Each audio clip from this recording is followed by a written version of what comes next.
Welcome to another Western Australia trip series with Sam and Maddie from Always Touring. On this one, we show you the best of Coral Bay with easily the best reef in Australia. But let's get in there, so bloody excited. It's dark.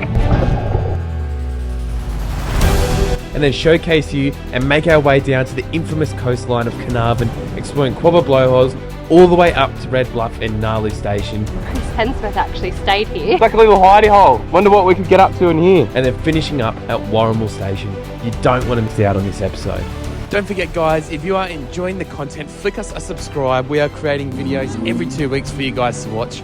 Plus, we have discount codes at some of the biggest companies around Australia, including iTech World, Undercover Australia, Salty Captain, and Fire to Fork. Using the discount code Always Touring, and even our own quality merch for you guys to wear when you are out touring.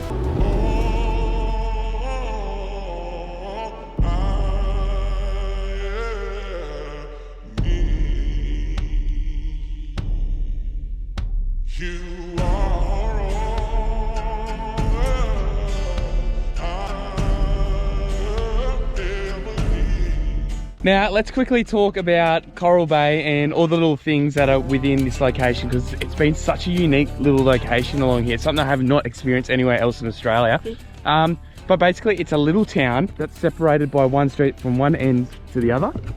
And there's heaps of facilities and markets and stuff that's like from one end all the way to the other, all within walking distance from the caravan park centrally.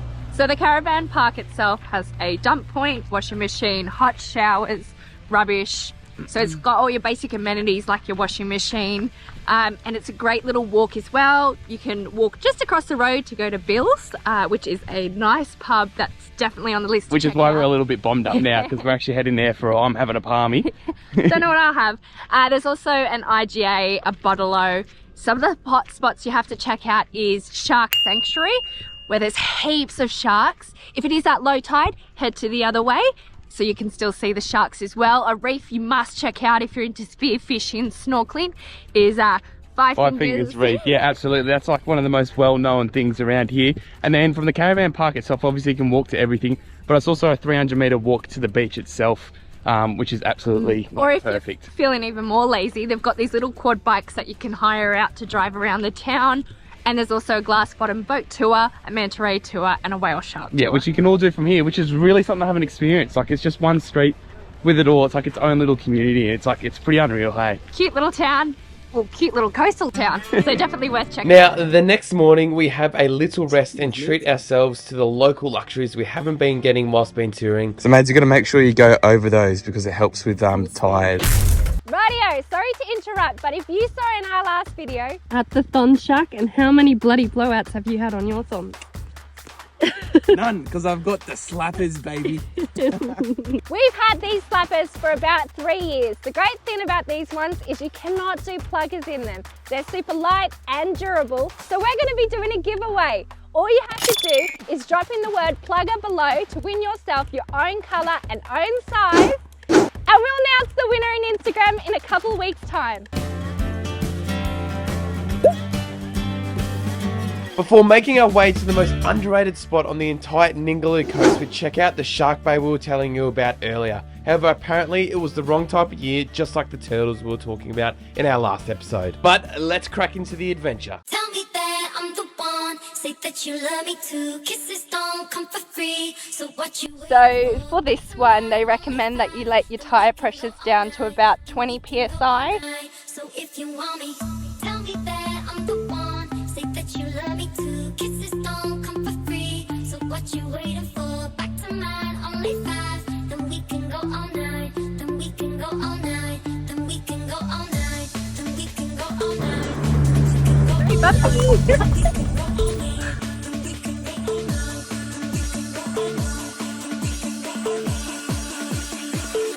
So if you want me, tell me that I'm the one. Say that you love me too. Kisses don't come for free. So what you waiting for? Back to mine, only 5. Then we can go all night. Then we can go all night. So Oh, welcome to Five Fingers Reef, baby. Check this out. This has got to be one of the best coral reefs along the whole Gnarloo, including when we were up at Windabandy and South of Roy and checking all that out.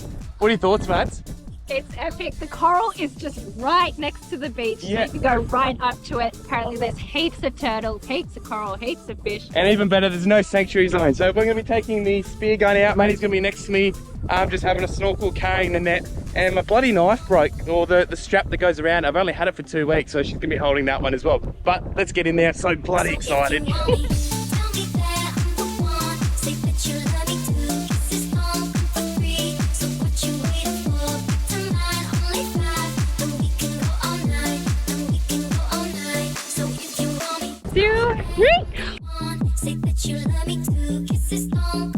I tell you what, the water and the reef here along the Five Fingers Reef here on the Gnarloo coast, which is considered to be the south part of everything, has easily got to be the best spot. Anything from Exmouth all the way down, this is definitely the go-to spot to see the most amount of fish and turtles and all the marine life, but as well as the spear fishing was absolutely off tap. I cannot believe it. I'm so bloody excited doing this.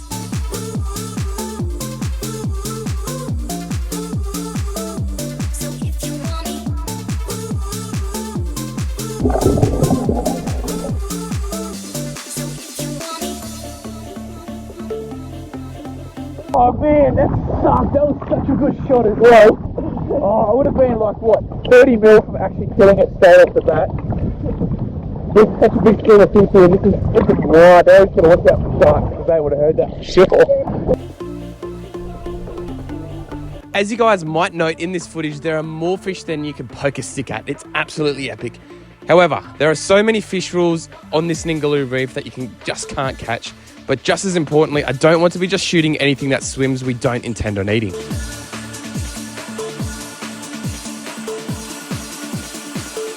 So if you want me, tell me that. As soon as I missed that, as soon as I got that shot and the fish came out, oh, it's the first thing that came out, mate. A shark, a black-tip shark, straight up, straight ready to go for the fish. Was it a black tip, was it? Oh, white tip, I don't know. It's like, as soon as you get one, you need to go straight back in. You can't just like, obviously go around with the net on you because they're just off there. But, yeah, once you come around, check you out with that round and let's see how the fish.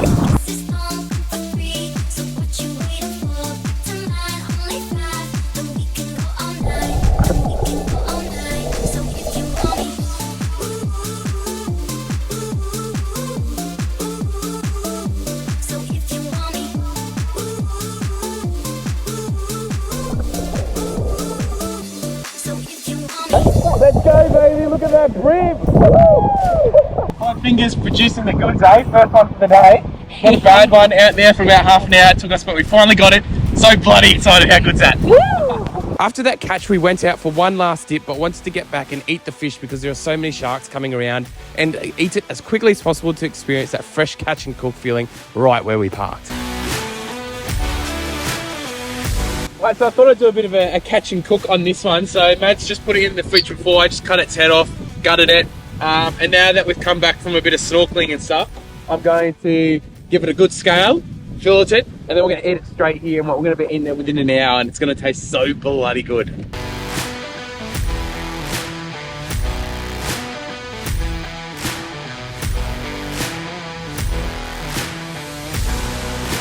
Yeah, that's a bit on. All right, show us the fillets. That's not too bad.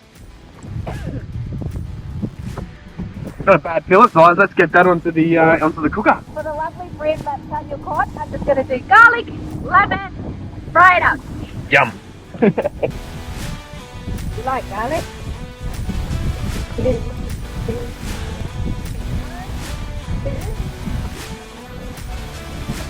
Is that? Yum!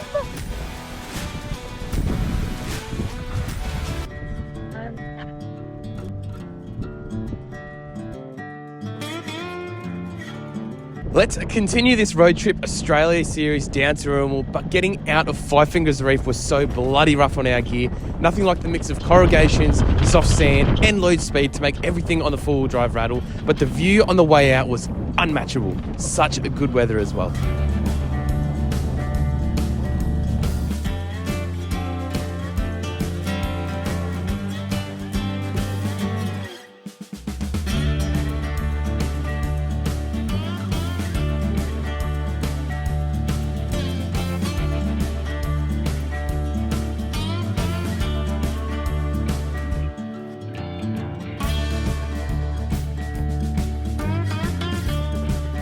Rightio, so something that we found that we're going to do just after we finish at Five Fingers there was at the end of the road at Coral Bay, as the sun is setting, is a sand dune that you can go on top of. So it's beautiful to go watch a sunset. As you know, we are suckers for sunset. So we've got our drink, we're going to sit at top, watch it set in, and then we'll come back and have dinner. Yeah, so it's definitely something that you should do while you're here because it's so easy from all the accommodation, whether you're staying in a cabin, caravan, or whatever you got going on here. And it's only a less than a kilometre walk from your caravan site anyway if you're camping along here. Don't forget guys, if you are enjoying the content, flick us a subscribe. We are creating videos every 2 weeks for you guys to watch. Plus we have discount codes at some of the biggest companies around Australia and even our own quality merch for you guys to wear when you are out touring. I'm about to shake up every little thing, show you all that we can be. Come dance in my The next morning, we wake up and make our way down to the infamous Quobba Station to explore the area and visit some of the most epic stations along this coastline to continue this Western Australia Road Trip Australia series. dance in the club. Alright, arguably one of the most famous places here in Western Australia on the northern coast above Quobba and Carnarvon and all that is this typical photo here at the King Waves Kill sign, just before we make our way down to the Quobba blowholes, to the Quobba Point to have a swim up at the aquarium, and then all the way up to Red Bluff. How cool is that? Everything's in quite a close proximity. You've got the King's Wave sign, which you've got to get a photo with. You've got Quobba Blow holes, which is over Literally that way. just down the road there. We've also got the aquarium, which is the top snorkeling spot, and then Red Bluff and Gnarloo Station to the left, and it's all quite close. Yeah, it's all within like 50 k's of each other, hey?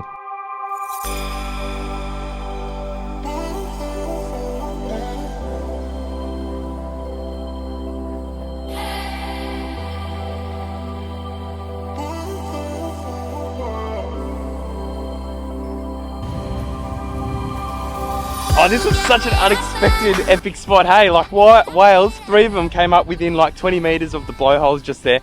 As the blowhole went up, like I couldn't get it on record. You just have to take our word for it. It was bloody sick. It was just perfect timing as well. It's just as high tide was coming in, so we got some really, really big ones come up.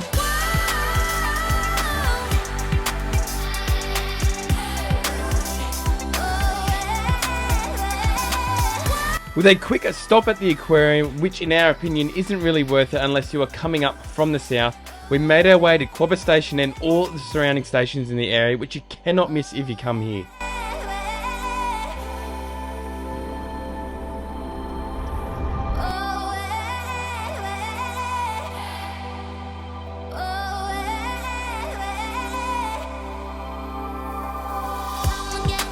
Now, I just wanted to quickly show you guys a new modification that we have done to the D-Max, and I think it's bloody awesome and really modernises up the vehicle. All right, another modification that I have done to the D-Max electrical system is something that took me like 8 to 10 hours. I want to just share as to why that took so bloody long.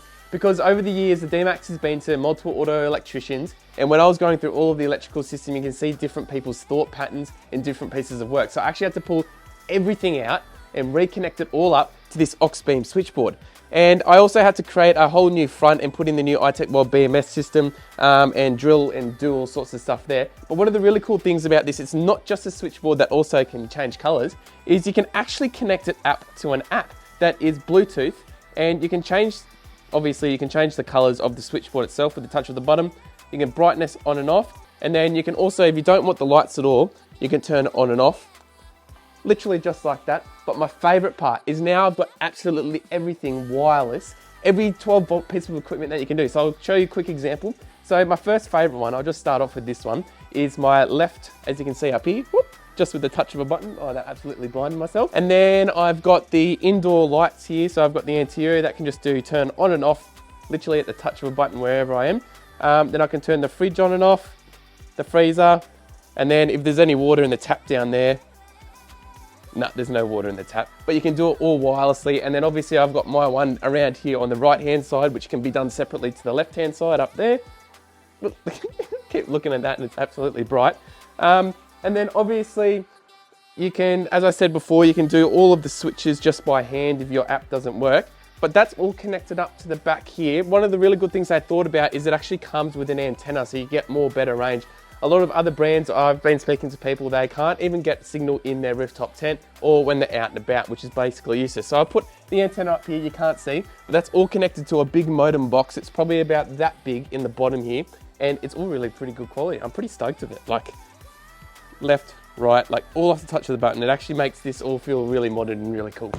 One of the cool things that I didn't know sort of around this area of the northwest as we're heading up towards Gnarloo Station is that there's actually these really big mining roads that cross-section all the tracks that head up north. They've got these automatic haulers that come through that obviously have all the stuff from their mines that you need to stop at each location because they have big road trains that come through, and I thought that's just like a little cool thing that you don't get to see every single day, and we haven't seen it really anywhere else in Western Australia other than up in Carnarvon.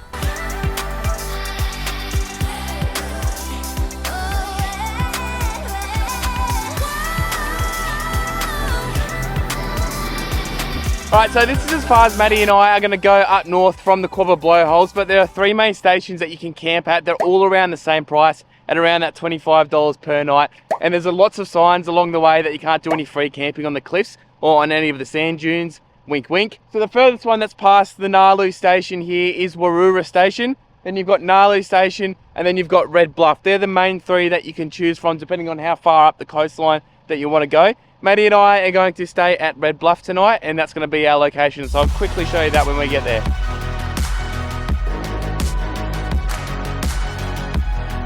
3 U's later because you wanted to get the better side of the sign.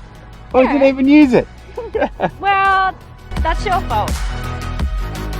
How bloody wicked is this view into Red Bluff, mate? Whales, it must, like, whale season here is absolutely nuts. It's like, what are we in, end of July right now, and there would be at least 10 sets of whales. You don't believe it, like there's one literally right there. I'll see if I can zoom in and get on it. But it was like right there going off, but mate.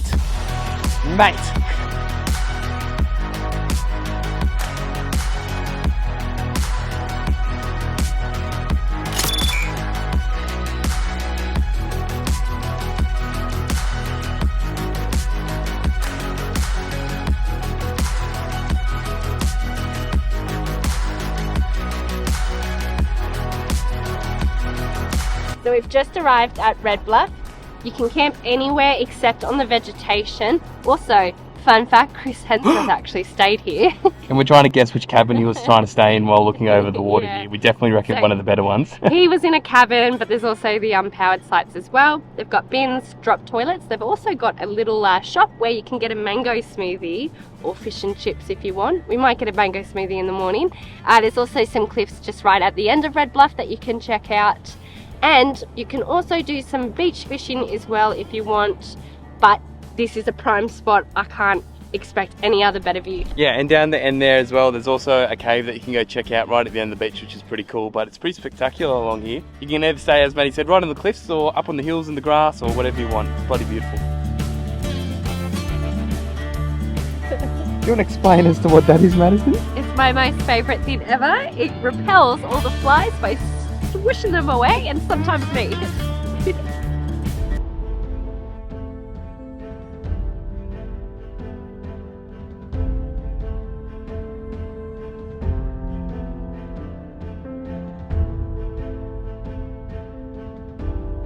Well, what's an absolute cracker of a spot. Whilst the beach access isn't as good as some of the ones further along the track, this one definitely makes up for the views, sunsets, and wind-hidden location. The next morning, we wake up, start some brekkie, and make our way to some of the local attractions and keep moving forward to Wooramel Station. Rightio, good morning. A bit of a cracker of a morning start. We woke up to the sound of whales, like literally 20 metres in front or behind our campsite, I should just say, like literally just here. It was pretty awesome. What are we cooking this morning, mate, for brekkie? A simple ham, cheese, tomato toasty. Nice. So what we'll do is we'll go check out the cave down at the end. Then we'll make our way into Carnarvon and do a bit of a restock at Woolworths, Diesel. And then we're going to make our way to the Artesian. Artesian Bars, yeah, that's it. Artesian Bars, which is the riverside campground that will stay there at Wooramel. Yep. And hopefully check out one of those nice hot baths because I'm actually a bit cold at the moment. Yeah, absolutely. So the thing is, the Artesian Bars are like these natural hot springs. Well, we're going to go check them out and see what they're all about. And Carnarvon's like your main town in the area where you do all your restocking, get your cheap fuel, your Woolworths and stuff like that. And on the road is where I found freedom.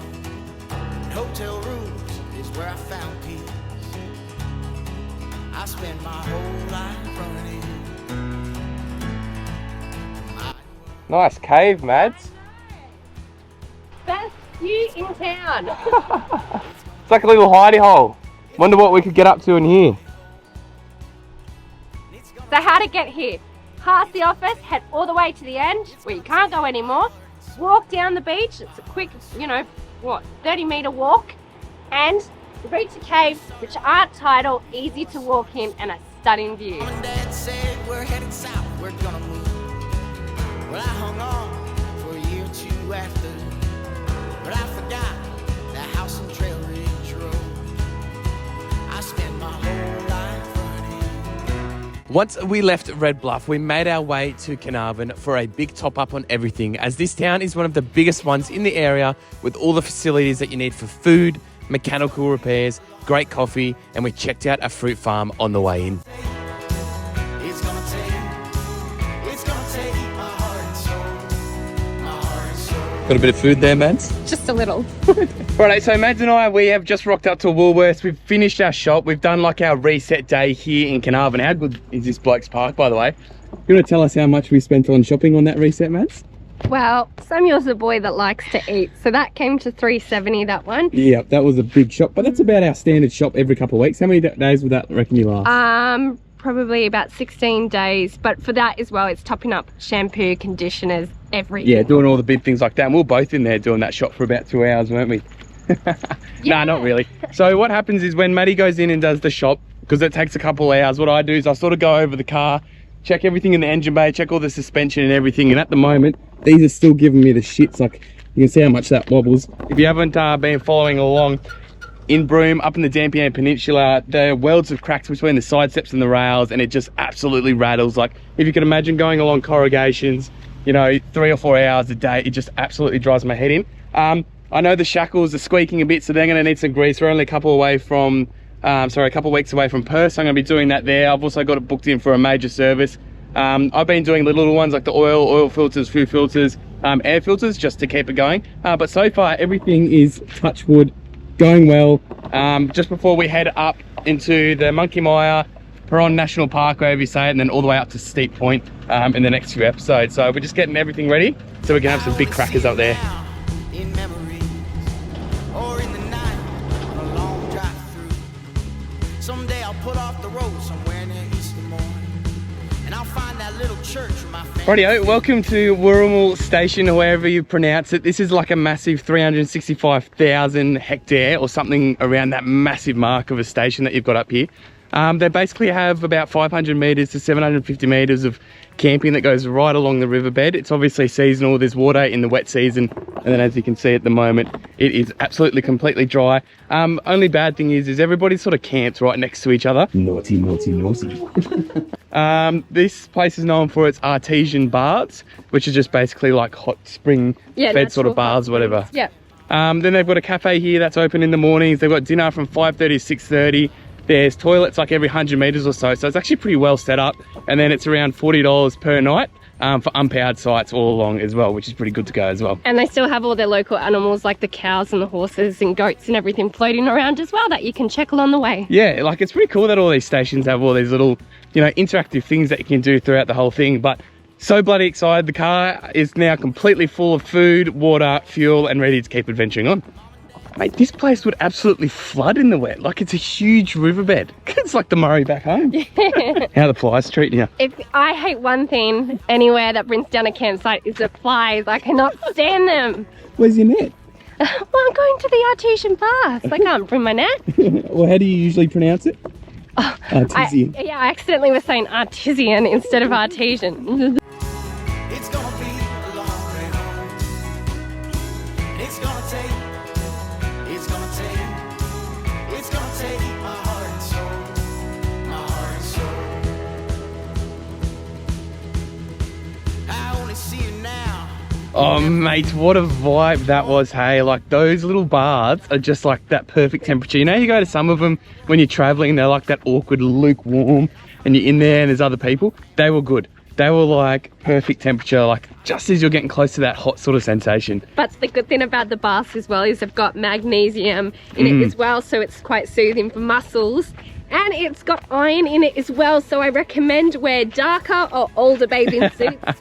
Do not wear a white one, otherwise it will come out brown. Now, plans for the evening, we were gonna just sit at campsite and admire the view, but they've got that campfire looking over the dry river there, but they've made it such a vibe, hey. So we're gonna sit there by the campfire. Just found out a month ago they got 25.5 mils of rain, and the actual dry river beds did flood, so I was correct when I said that before.